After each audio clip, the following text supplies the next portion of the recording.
Bismillahirrahmanirrahim. Viewers, welcome to Study Hub. In today's video, I will discuss with you about federal budget of Pakistan 2023 and 24 at a glance. Viewers, आज के video में हम discuss करेंगे federal budget को और इसमें जो है इम्पॉर्टेंट फेडरल बजट में तो चीज़ें हम डिस्कस करने जा रहे हैं। उसमें रेवेन्यू एंड एक्सपेंडिचर को हम डिस्कस करेंगे, इकोनॉमिक ग्रोथ को डिस्कस करेंगे, इन्फ्लेशन को हम डिस्कस करेंगे, टैक्स टू जीडीपी रेशो को डिस्कस करेंगे। उसके साथ साथ हम देखेंगे कि डिफेंस के लिए कितनी स्पेंडिंग रखी गई है और वो पेंशन और सैलरीज में जो इंक्रीज लगा है उसको हम देखेंगे डिटेल के साथ। इस बजट को हम स्टडी करेंगे आज के इस वीडियो में। So viewers, before we start the video, please subscribe the channel and press the bell icon that you will get latest updates from our future videos as well. So without any further discussion, without any further delay, let's start our today's topic. So let's get started. Islamabad, the federal government on Friday, which is 9th of June 2023, presented a proposed budget of 14.460 trillion for the fiscal year 2023 and 24. Viewers, federal government ने Friday 9 जून 2023 को present किया है propose budget और total amount जो budget की है, ये याद रखने वाली अमाउंट है, उसमें जो है 14.460 ट्रिलियन की जो अमाउंट है फिजिकल ईयर 2023 और 24 के लिए ये बजट फेडरल गवर्नमेंट ने प्रेजेंट किया है। Following the breakup of resources and expenditure for the federal budget 2023 and 2024 को हम देखेंगे कि इसका ब्रेकअप करेंगे कि 14.460 ट्रिलियन की ये जो अमाउंट है इसका ब्रेकअप करेंगे रिसोर्सेज और एक्सपेंडिचर को डिटेल के साथ आज की इस वीडियो में हम देखेंगे।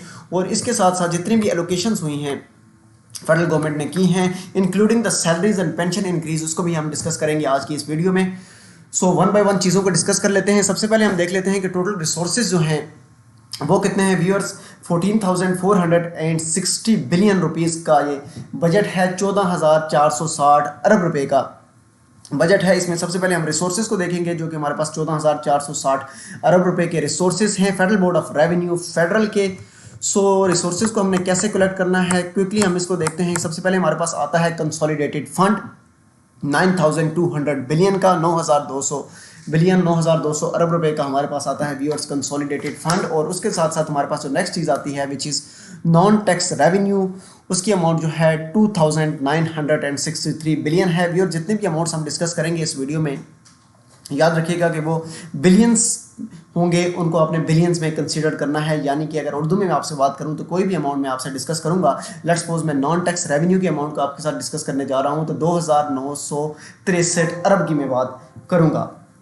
तो इन शॉर्ट हम चीज़ों को डिस्कस करने से पहले सबसे पहले हम देख लेते हैं कि बजट होता क्या है। और क्योंकि अगर कोई कॉमन मैन, ले पर्सन, एजुकेटेड नहीं भी है तो उसको भी ये समझ आना चाहिए अगर वो वीडियो देख रहा है कि बजट होता क्या है। Budget is an estimate of income and expenditures. In shortly अगर मैं आपको बताऊं for a particular financial year के लिए कि बजट जो है एक एस्टिमेट होता है इनकम्स का और एक्सपेंडिचर्स का, कि हमारे पास जो जितने भी रेवेन्यू आएंगे, जो हमारे पास जितनी भी इनकम आएगी, जो हमारी जितनी भी आमदनी होगी, उसका एक तरफ एस्टिमेट है और उसके ऊपर जो हमने एक्सपेंडिचर करना है, या गवर्नमेंट ने, हमसे मुराद गवर्नमेंट ने जो एक्सपेंडिचर करना है वो एक्सपेंडिचर कहाँ कहाँ पर करना है, और इनकम और एक्सपेंडिचर का जो एस्टिमेट होता है दैट इज बजट। व्यूअर्स, और budget is a financial document use to project future income and expenses. एक फाइनेंशियल डॉक्यूमेंट है जो कि आप यूज़ करते हैं फ्यूचर की इनकम एंड एक्सपेंसेस को प्रोजेक्ट करते हैं।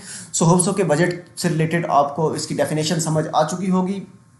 बजट के ऊपर, फाइनेंस के ऊपर और डिफरेंट फाइनेंशियल टेक्नोलॉजीज़ के ऊपर इसी चैनल के ऊपर जो है व्यूअर्स तमाम की तमाम वीडियोस मौजूद हैं। आप चैनल से गो थ्रू हो तो उन वीडियोस को देखें, आपकी अंडरस्टैंडिंग जो है और बेहतर हो सकेंगी। आज की वीडियो को हम स्पेसिफिक रखेंगे बजट के ऊपर और डिस्कस करेंगे जो फेडरल गवर्नमेंट ने जो है बजट प्रेजेंट किया है उसके ऊपर देखेंगे, और उसके जो उन्होंने एस्टिमेट लगाया है अपनी इनकम्स और एक्सपेंडिचर्स का उसको हम डिस्कस करने जा रहे हैं। सबसे पहले जो है कंसोलिडेटेड फंड जो है हमारे पास गवर्नमेंट ने जो प्रोजेक्ट किया है 9,200 अरब रुपए का, उसमें जो है व्यूअर सबसे पहले आपको कंसोलिडेटेड फंड्स का मैं बताता चलूँगा कंसोलिडेटेड फंड होता क्या है। कंसोलिडेटेड फंड मींस व्यूअर्स की जो एक टोटल लमसम ग्रांट होती है जो गवर्नमेंट ने कलेक्शन करनी होती है in the form of taxes में, जिसमें डायरेक्ट टैक्सेस भी होंगे, इनडायरेक्ट टैक्सेस भी होंगे, जनरल सेल्स टैक्स भी होगा, कस्टम ड्यूटीज़ भी होंगे, कॉर्पोरेट टैक्स भी होगा। तो इन सब को जब हम ब्रिंग टुगेदर करते हैं इनटू अ सिंगल नंबर, इन तमाम टैक्सेस को जब हम लेकर आते हैं एक सिंगल नंबर पे, तो इसको हम कहते हैं कंसोलिडेटेड फंड। व्यूअर्स, होप्स हो कि आप चीज़ों को अंडरस्टैंड कर रहे होंगे। Consolidated fund means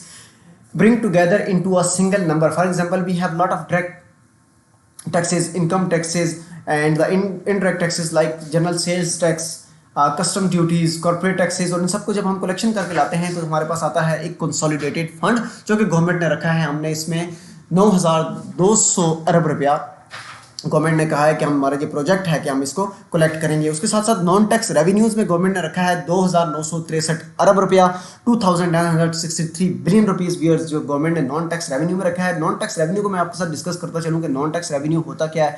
non tax revenue to the government other than the taxes is called viewers, जो कि गवर्नमेंट का जो रेवेन्यू होता है other than the taxes. Non tax revenue is to the government which is other than the taxes.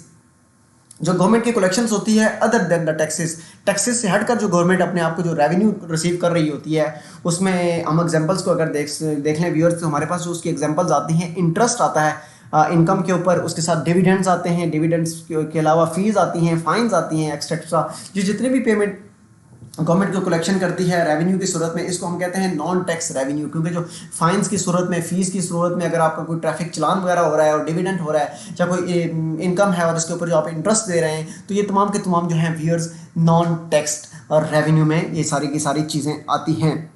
Video हमारी lengthy ना हो जाए इसलिए मैं चीज़ों को जो है थोड़ा सा क्विकली आपके साथ एक्सप्लेन करूंगा, तो होप्स हो कि आपको चीज़ों की अंडरस्टैंडिंग होगी। और अगर किसी भी पॉइंट की आपको समझ नहीं आती है वीडियो में तो कमेंट सेक्शन में ज़रूर जाइएगा और कमेंट सेक्शन में जाकर आपने मुझे बताना है जिस चीज़ की आपको समझ नहीं आई होगी, तो मैं इंशाल्लाह ये ट्राई करूँगा कि आपको डिटेल के साथ कॉमेंट सेक्शन में वो चीज़ें समझा सकूँ। आगे चलते हैं व्यूअर्स, हमारे पास जो है ग्रॉस रेवेन्यू रिसीट्स आ जाएंगी जो गवर्नमेंट की प्रोजेक्शंस हैं विच इज़ 12,163 12,163 अरब रुपए की जो है गवर्नमेंट ने ग्रॉस जो प्रोजेक्ट उसने लगाया है रेवेन्यू रिसीट्स का। इसमें उसने लेस करना है प्रोविंशियल शेयर्स को, क्योंकि प्रोविंशियल्स को शेयर्स देना होता है और प्रोविंसेस का जो शेयर है व्यूअर्स 5,276 अरब रुपया बनता है, 5,276 बिलियन रुपीज़। अगर हम इसमें से लेस करते हैं तो हमारे पास नेट रेवेन्यू जो आता है व्यूअर्स वो है 6,887 बिलियन रुपीज़। नेट रेवेन्यू हमारे पास आता है आफ्टर प्रोविंशियल शेयर व्यूअर्स। तो आफ्टर प्रोविंशियल शेयर में से हमारे पास net revenue which is 6,887 billion rupees, 6,887 अरब रुपया हमारे पास जो है नेट कलेक्शन होगी which is again consolidated fund से होगा और नॉन टैक्स रेवेन्यू की मद में होगा। लेकिन उसमें से हमने प्रोविंसेस का सूबाई जो है शेयर होता है वो माइनस करने के बाद हमारे पास ये अमाउंट आएगी। नेक्स्ट जो है व्यूअर्स हमारे पास जो कलेक्शन होगी वो नॉन बैंक बोरोइंग से होगी और पब्लिक अकाउंट से, उसकी मद में जो है 1,906 अरब रुपया आएगा। नेट एक्सटर्नल रिसीट से आएंगी फेडरल कंसोलिडेटेड फंड से 2,527 अरब रुपया, बैंक बोरोइंग से आएगी, टी बिल से आएंगे और उसके साथ साथ जो है व्यूअर्स ये तमाम की तमाम कंसोलिडेटेड फंड जो है 3,124 अरब रुपया ये बनता है। उसके साथ साथ प्राइवेटाइजेशन प्रोसीड्स करेगी कंसोलिडेटेड फंड से 16 अरब रुपया, 16 बिलियन ये बनता है। तो टोटल अगर हम प्लस करते हैं इन तमाम चीज़ों को 1, 2, 3 एंड 4 को नॉन बैंकिंग बोरोइंग से, नॉन बैंकिंग बोरोइंग में आपको थोड़ा सा बताता चलूँगा। नॉन बैंकिंग बोरोइंग मीन्स वो फाइनेंशियल इंस्टीट्यूशंस हैं that's lend money but does not operate with full banking license. Because non banking financial institutions वो फाइनेंशियल इंस्टीट्यूशंस हैं जो कि मनी तो लेंड करते हैं, बैंकिंग फंक्शन तो परफॉर्म करते हैं, लेकिन बैंकिंग की तरह अपना लाइसेंस नहीं रखते, प्रॉपरली अपने आप को बैंकिंग की तरह वो ऑपरेट नहीं करते। तो वो ये तमाम के तमाम जो है नॉन बैंकिंग फाइनेंशियल इंस्टीट्यूशंस होते हैं। Non banking financial institution means that lends money but does not operate with a full banking license. For example जो है हमारे पास इंश्योरेंस कंपनीज हैं, पेंशन फंड्स हैं, वेंचर कैपिटल है, करेंसी एक्सचेंज है और माइक्रो जो लोन ऑर्गेनाइजेशंस होती हैं, ये तमाम की तमाम नॉन बैंकिंग बोरोइंग्स में आती हैं। तो ये तमाम चीज़ें हम अगर गवर्नमेंट इनसे रेवेन्यू कलेक्ट करेगी तो उसका जो रेवेन्यू बनता है 7,573 अरब रुपया, 7,573 बिलियन रुपीज़ जो है गवर्नमेंट इनसे कलेक्ट करेगी व्यूअर्स। और अगर हम जो टोटल प्लस कर देते हैं तो हमारे पास ए और बी का जो प्लस करके हमारे पास जो एक्सपेंडिचर आएगा फर्दर हम वीडियो में इसको भी डिस्कस करेंगे, वो भी हमारे पास होगा व्यूअर्स 14,460 बिलियन। अब उसको देख लेते हैं कि गवर्नमेंट ने जो है एक्सपेंडिचर कहाँ पे करना है। करंट एक्सपेंडिचर में गवर्नमेंट ने व्यूअर्स एक्सपेंस होंगे, गवर्नमेंट के एक्सपेंडिचर होगा 13,320 बिलियन रुपीज़। अब हमने जो डिस्कस किया initially stage of the video में कि गवर्नमेंट ने रिसोर्सेज कहाँ से जनरेट करने हैं, अब हमने देखना है व्यूअर्स वीडियो में कि एक्सपेंडिचर कहाँ पे गवर्नमेंट स्पेंड करने जा रही है। अमाउंट जो वो अमाउंट कलेक्ट करेगी उसका जो है एक्सपेंड एक्सपेंस वगैरह और एक्सपेंडिचर कहाँ पर वो करने जा रही है। उसमें जो है करंटली हम देखते हैं तो इंटरेस्ट की पेमेंट्स में ये सबसे बड़ा मसला है हमारा अंडर डेवलपिंग कंट्रीज़ का। जितनी भी अंडर डेवलपिंग कंट्रीज़ होती हैं लोन के ऊपर चल रही होती हैं, आईएमएफ से हमने लोन लिए होते हैं, वर्ल्ड बैंक से लोन लिया होता है, और उसके साथ साथ जो हमने अपने नेबरिंग कंट्रीज़ से फ्रेंडली जो कंट्रीज़ होती हैं उनसे हमने जो है लोन लिया होते हैं, उधार लिया होता है, और वो लोन की प्रिंसिपल अमाउंट के अलावा जो इंटरेस्ट हमने पेमेंट्स करनी होती है उस प्रिंसिपल अमाउंट के ऊपर इंटरेस्ट की पेमेंट्स में हमने 7,303 बिलियन रुपीज़ व्यूअर्स हमने पेमेंट करनी है। 7,303 अरब रुपए की हमने जो हमारी जो पेमेंट चली जाएगी इंटरेस्ट की सूद की मद में ये अमाउंट चली जाएगी। उसके साथ साथ पेंशन में जो है 761 बिलियन रुपीज़ 761 अरब रुपये हमारा पेंशन में चला जाएगा। डिफेंस अफेयर्स और सर्विसेज में जो है हमेशा की तरह व्यूअर्स जो इसमें भी जो है 1804 बिलियन रुपीज़ चले जाएंगे। 1804 अरब रुपया हमारा जो है डिफेंस अफेयर्स और सर्विसेज में चला जाएगा। उसके साथ साथ जो है grants and transfers to provinces में अगेन हमेशा की तरह जो है इसमें प्रोविंसेस को जब हम अपना शेयर देते हैं, सब्सिडीज़ देते हैं, तो सब्सिडीज़ की मद में जो है हमेशा की तरह हमारे कंट्री क्योंकि सब्सिडीज़ के ऊपर चल रही होती है तो 1074 अरब रुपया जो है सब्सिडीज़ में चला जाएगा। नेक्स्ट हमारे पास आता है रनिंग ऑफ सिविल गवर्नमेंट की रनिंग में जो अखराजात आएंगे वो हमारे पास 714 अरब रुपया है व्यूअर। 714 अरब रुपया 714 बिलियन रुपीज़ हमारे पास जो एक्सपेंडिचर हो जाएगा हमेशा की तरह वो हमारा जाएगा सिविल गवर्नमेंट में। उसके साथ साथ provision for emergency and others के लिए जो है 200 बिलियन रुपीज़ रखे गए हैं कि अगर कोई इमरजेंसी आ जाती है, कोई और नेचुरल डिजास्टर आ जाता है तो इसके लिए 200 अरब रुपया रखा गया है। और ये तमाम का तमाम जो है करंट एक्सपेंडिचर में खर्च होगा और करंट एक्सपेंडिचर की टोटल अमाउंट व्यूअर्स बनती है 13,320 बिलियन रुपीज़ 13,320 अरब रुपया। नेक्स्ट हमारे पास व्यूअर्स आता है डेवलपमेंट बजट, और डेवलपमेंट बजट में हम देख लेते हैं कि 1140 अरब रुपया हमने डेवलपमेंट बजट के लिए रखा है। गवर्नमेंट ऑफ पाकिस्तान, हमसे मुराद गवर्नमेंट ऑफ पाकिस्तान है, ये आपने माइंड में रखना है। फेडरल बजट की हम बात कर रहे हैं और फेडरल बजट को हम डिस्कस कर रहे हैं। इसमें जो है फेडरल पीएसडीबी के लिए फेडरल ने जो है पब्लिक सेक्टर डेवलपमेंट प्रोजेक्ट्स के लिए 950 बिलियन रुपीज़ 950 अरब रुपया जो है फेडरल गवर्नमेंट ने रखा है। फेडरल पीएसडीपी के लिए पब्लिक सेक्टर डेवलपमेंट प्रोजेक्ट्स के लिए 950 अरब रुपया, और नेट लेंडिंग्स को गवर्नमेंट ने करनी है 190 अरब रुपए की 190 बिलियन रुपीज़ की। तो ये टोटल डेवलपमेंट बजट में जो गवर्नमेंट का एक्सपेंडिचर आएगा व्यूअर्स आपने अमाउंट याद रखनी है 1140 बिलियन रुपीज़ 1140 अरब रुपया। और इसके साथ साथ जो है करंट एक्सपेंडिचर में 13,320 अरब, और अगर इनको हम समअप करें तो 14,460 अरब रुपए का ये हमारा एक्सपेंडिचर बनता है।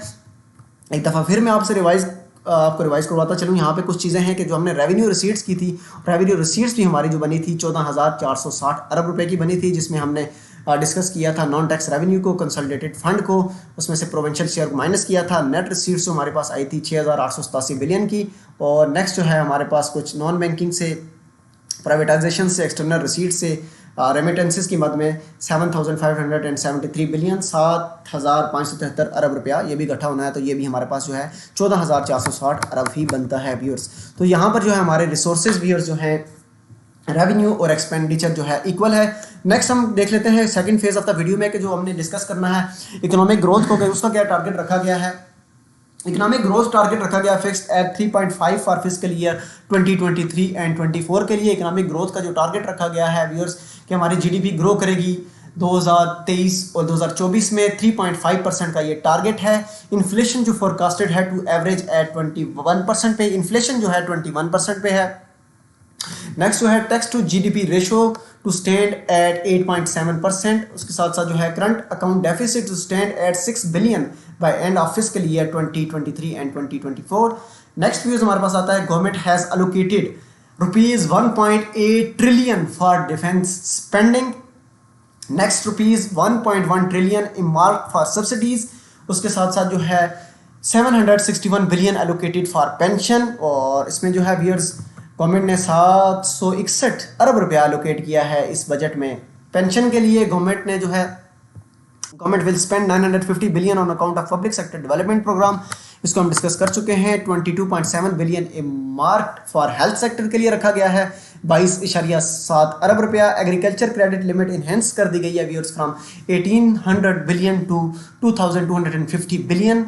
Solarization of 50,000 agriculture tubewells through 30 billion. withdrawal of all duties and taxes on imported seeds, combined harvesters and dryers and rice planters भी, और उसके साथ साथ जो है ₹10 billion earmark for PM's youth business and agriculture loan, और इसके साथ साथ भी और जो है ₹6 बिलियन सब्सिडी अनाउंस की गई है फॉर इम्पोर्टेड यूरिया के लिए, टारगेटेड सब्सिडी अनाउंस की गई है व्हीट, घी, पल्स और राइस के लिए। नेक्स्ट जो है गवर्नमेंट सर्वेंट्स के लिए इसमें जो है एक खुशखबरी है, और वो ये है कि 35% increase in salaries of government servants of grade 1 to 16 in the form of ad hoc relief, कि तमाम वो गवर्नमेंट के सरकारी मुलाजमीन जो कि ग्रेड 1 से 16 के मुलाजमीन हैं उनकी तनख्वाहों में 35% का इजाफा कर दिया गया है, और ये इजाफा जो है एडहॉक अलाउंस की सूरत में होगा, एडहॉक रिलीफ की सूरत में होगा 35%। उसके साथ साथ जो है 30% इंक्रीज किया गया है salaries of government servants of grade 17 to 22 in the form of ad hoc relief. वो सरकारी मुलाजमीन, वफाकी सरकारी मुलाजमीन जो कि ग्रेड 17 से 22 के मुलाजमीन हैं, उनकी जो है सैलरीज में 30% का इजाफा किया गया है एडहॉक अलाउंस की सूरत में, एडहॉक रिलीफ की सूरत में। Tax free imports of software and hardware by IT and IT enabled services equal to 1% of their exports with a ceiling of $50,000। Non sale tax return by freelancers with exports 2,000 पर month ये किया गया है।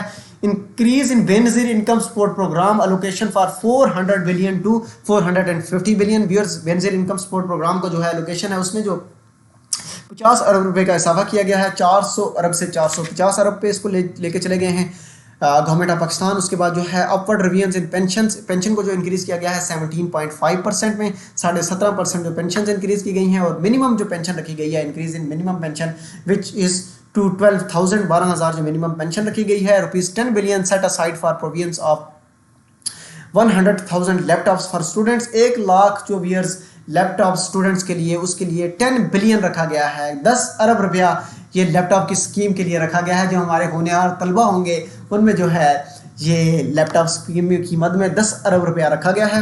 Next जो है exemption of custom duty on import of raw material for batteries, solar panels and inverters. फिर जो custom duty को एग्जेम्प्ट कर दिया गया है, कोई टैक्स नहीं लगेगा अगर आप इंपोर्ट कर रहे हैं रॉ मटेरियल, बैटरीज और सोलर पैनल्स वगैरह को, तो इसके ऊपर टैक्स फ्री होंगे। सो व्यूअर्स ये थी आज की हमारी वीडियो। क्योंकि हमने डिस्कस किया बजट को, बजट जो फेडरल गवर्नमेंट ने प्रेजेंट किया था for the physical year 2023 and 2024 के ऊपर। व्यूअर्स होप्स हो कि आपको बजट से रिलेटेड तमाम अंडरस्टैंडिंग्स हो चुकी होंगी। फिर भी अगर आपको किसी चीज़ की समझ नहीं आई है तो कमेंट सेक्शन में जाकर आपने ज़रूर बताना है कि कौन सी चीज़ जो है आपको समझ नहीं आई है, ताकि मैं आपको वहाँ पर आंसर कर सकूँ। Thank you so much for tuning. Channel को प्लीज़ सब्सक्राइब जरूर कर दीजिएगा, बेल आइकन को प्रेस कर दीजिएगा ताकि फ्यूचर से रिलेटेड तमाम वीडियोस टाइमली आप तक पहुँच सकें। Thank you so much. अल्लाह हाफ़िज़।